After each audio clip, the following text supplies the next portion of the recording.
Cela fait des années que vous nous entendez dénoncer cette mafia des visas qu'il y a ici au Sénégal. Une mafia inacceptable. Une mafia des visas qui ne peut pas continuer. Une mafia des visas qui pousse les gens à prendre les pirogues de l'immigration irrégulière, qui pousse les gens à prendre les routes de l'immigration irrégulière par le désert du Sahara et par la mer Méditerranée. En réalité, les ambassades et les consulats, notamment de l'espace Schengen et dans le cas d'espèce de l'Espagne, contribuent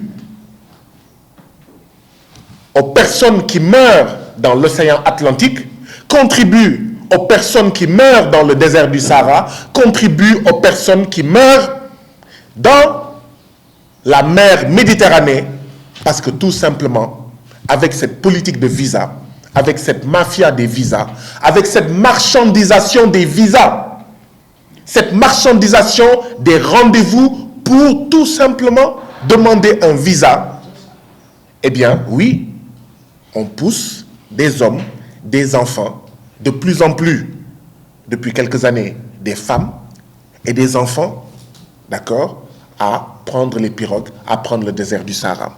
Et nous dénonçons cela.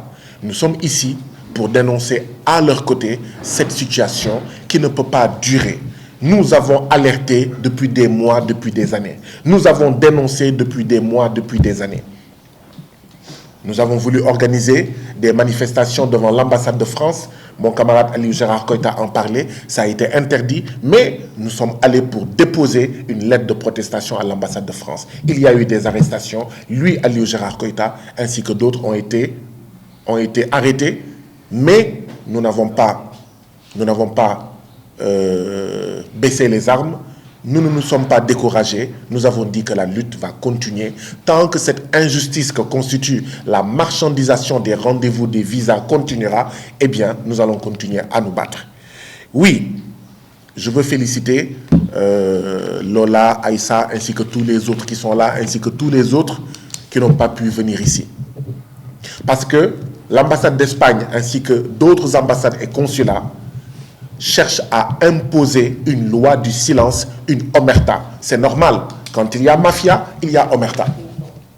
Quand il y a mafia, il y a nécessairement omerta. L'omerta, c'est imposer la loi du silence. C'est-à-dire la mafia va vous tomber dessus, la mafia va s'abattre sur vous, la mafia des visas en l'occurrence, d'accord? Mais on vous impose le silence parce que si jamais vous osez en parler publiquement, si jamais vous osez en parler à visage découvert, il va y avoir des représailles. Et les représailles, c'est que vous n'aurez pas de visa ou vos parents, vos enfants n'auront pas de visa. Oui, il en a fallu beaucoup de courage, beaucoup de bravoure, beaucoup de force pour que les Lola, les Aïssa puissent, d'accord, venir aujourd'hui à visage découvert et dénoncer cette mafia. Pendant des mois, pendant des années, nous nous sentons seuls devant cette dénonciation. Je ne suis pas concerné, je n'ai jamais été concerné. Oui, il est arrivé qu'on me refuse le visa, mais je le gère seul, c'est pas grave. Il est arrivé que d'autres soient victimes de cela, mais vous ne nous avez jamais entendu parler de nos cas. Mais par contre, quand tout un peuple est victime de cela, c'est tout simplement inacceptable. Donc bravo, félicitations à Lola, bravo, félicitations à Aïssa, ainsi que tous les autres qui sont là. Nous l'avons entendu ensemble. Par cette mafia du visa, quel est le message que le consulat et l'ambassade d'Espagne donnent ici, au Sénégal, à leurs propres enfants espagnols? Ils sont en train de leur dire, oui, ne tombez surtout pas amoureux ici, au Sénégal. Mais depuis quand un État peut se comporter comme ça? Ne tombez pas amoureux ici au Sénégal, parce que de toute façon, si vous tombez amoureux ici au Sénégal, votre conjoint, votre conjointe, votre ami, d'accord, n'aura pas de visa. C'est tout simplement inacceptable. C'est tout simplement scandaleux. Et nous voulons dénoncer cela. Nous allons continuer à dénoncer cela à leur côté jusqu'à ce que la situation, en fait, puisse en fait changer. Oui, nous avons interpellé le gouvernement du Sénégal à plusieurs reprises. Parce que le Sénégal est un pays souverain. On ne peut pas accepter qu'il y ait des zones de non-droit au Sénégal. la marchandisation des rendez-vous de visa, mais se déroule aux yeux, au vu et au su de tout le monde. En plein jour, les gens ne se cachent même pas. C'est devenu la norme. Une norme scandaleuse, une norme inacceptable. Nous avons interpellé le gouvernement. Le ministre de l'Intégration africaine et des Sénégalais de l'extérieur a eu à répondre, que ce soit dans l'hémicycle, que ce soit à travers des réponses à nos questions écrites, en disant de manière claire, d'accord, que le gouvernement est en train de réfléchir pour voir comment appliquer la réciprocité. La réciprocité avec les États qui demandent des visas, d'accord, aux Sénégalais. Comme vous nous demandez des visas à nous, Africains, à nous, Sénégalais, oui, nous devons commencer à demander des visas, d'accord, aux Européens, aux Espagnols, aux Français, aux Américains, aux États-Unis, qui viennent ici, au Sénégal. C'est une question de dignité, tout simplement. Tout simplement. Nous sommes prêts à continuer à laisser tout le monde venir ici sans demander de visa. Mais alors, il ne faut pas demander de visa aux Sénégalais. Si vous demandez des visas aux Sénégalais, mais nous allons demander également des visas à vos ressortissants. C'est une question de fierté et de dignité nationale, tout simplement.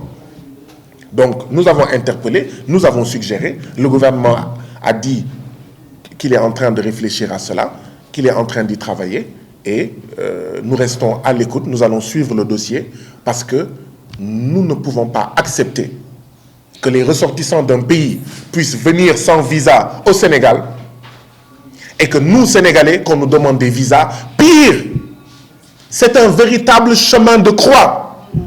Avoir, je ne dis même pas le visa, avoir un simple rendez-vous, c'est devenu un véritable chemin de croix pour les Africains, pour les Sénégalais. Un rendez-vous visa. Et ça, oui, ça ne peut pas continuer. Et si ça doit continuer, une des réponses, ça doit être la réciprocité. Mais une autre réponse, c'est que le gouvernement, effectivement, convoque ses ambassades, convoque ses consulats et ses entreprises qui s'appellent BLS ou VFS et même des enquêtes pour voir qu'est-ce qui se passe. Pourquoi certains, vous avez entendu Lola, depuis 2022, elle n'arrive pas à avoir un rendez-vous visa. Depuis 2022, vous vous rendez compte? Ça fait 3 ans. Et pourtant, nous n'arrivons pas à avoir de visa, mais il y a des gens qui arrivent à avoir, nous n'arrivons pas à avoir des rendez-vous visa, mais il y a des gens qui arrivent à avoir ces rendez-vous et à nous les proposer pour nous les vendre à 200, 300, 400, 500, 600, 700, 800 000 francs CFA. Comment ça se fait que ces gens-là puissent, qui ne veulent pas voyager, qui ne souhaitent pas voyager, qui ne peuvent pas voyager, arrivent à trouver des rendez-vous visa, alors que ceux qui veulent voyager, qui peuvent voyager, qui souhaitent voyager, n'arrivent pas à avoir de rendez-vous. C'est une mafia. C'est une mafia. Et les ambassades et les consulats ne peuvent pas se défausser sur seulement VFS et BLS. Non, il y a une complicité. Bien sûr. Il y a une complicité. Nous accusons les ambassades et les consulats de l'espace Schengen de complices face à cette mafia des visas, face à cette marchandisation des rendez-vous visas. Parce que c'est un système bien huilé qui est ici et que le consulat d'Espagne laisse faire, l'ambassade de France laisse faire, ainsi que les autres ambassades et les autres consulats. Ça ne peut pas continuer. Ça ne peut pas continuer. Et oui, le gouvernement du Sénégal est interpellé. Nous, au niveau de l'Assemblée nationale, nous continuerons à jouer notre rôle pour être aux côtés des victimes. Et ici, les victimes, ce n'est pas l'ambassade d'Espagne, ce n'est pas le consulat d'Espagne. Les victimes, ce n'est pas l'entreprise BLS. Les victimes, ce sont les milliers de Lola, les milliers de Aïssa, les milliers de Martha, les milliers de Doudou, de Marie, de Jean, de Mohamed, de Aïssatou, qui n'arrivent pas tout simplement à avoir un rendez-vous visa.